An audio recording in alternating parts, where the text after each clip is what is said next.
মৰাণত 41 সংখ্যক অভিৰুচি ক্ৰীড়া দিৱস সম্পন্ন। বিভিন্ন খেলুৱৈক বঁটা বিতৰণ আৰু সম্বৰ্ধনা প্ৰদান।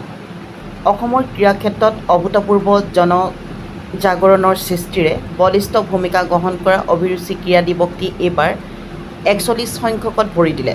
অসমৰ সৰ্বকালৰ শ্ৰেষ্ঠ খেলুৱৈ অৰ্জুন ভোগেশ্বৰ বৰুৱা উপজাদিনৰ লগত সংগতি ৰাখি প্ৰত্যেক বছৰৰ দৰে এই বছৰো ৩ ছেপ্টেম্বৰ দিনটো মৰাণ চাহ বাগিচাৰ খটখটীত কেন্দ্ৰীয়ভাৱে পালন কৰা হয় অভিৰুচি ক্ৰীড়া দিৱসটি।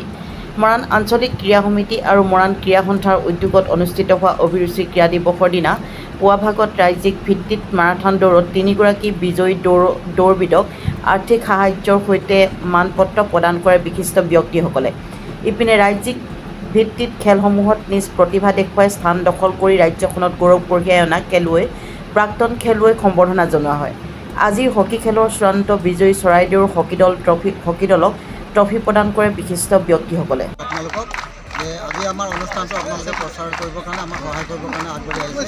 যিহেতু ক্ৰীড়া বৰ্তমান কেৱল খেলা হৈ থকা নাই, ই এটা কেৰিয়াৰ হৈছে আৰু 41তম আমি ক্ৰীড়া দিৱস সন্মানীয় অৰ্জুন বঁটাপ্ৰাপ্ত ভোগেশ্বৰ বৰুৱাৰ জন্মদিনৰ সংগতি ৰাখি আমি অনুষ্ঠিত কৰি আছোঁ প্ৰতি বছৰে, আৰু এই বছৰে 41তম ক্ৰীড়া অভিৰুচি দিৱস আমি পালন কৰিছোঁ। আৰু যথেষ্ট সংখ্যক ছাত্ৰ ছাত্ৰী, বয়োজ্যেষ্ঠসকল, ছিনিয়ৰ প্লেয়াৰসকল আহি আমাক লগ দিছে। আমি ৰাতিপুৱা মাৰাথন দৌৰ প্ৰতিযোগিতা অল আছাম ভিত্তিত অনুষ্ঠিত কৰিলোঁ আৰু প্ৰথম বিজয়ীজন ৰাজগড় হৈছে, দ্বিতীয়জন ডিব্ৰুগড় হৈছে, তৃতীয়জনৰ ডিব্ৰুগড়, তেনেকৈ বহুত দূৰৰ পৰা খেলুৱৈসকল আহিছে।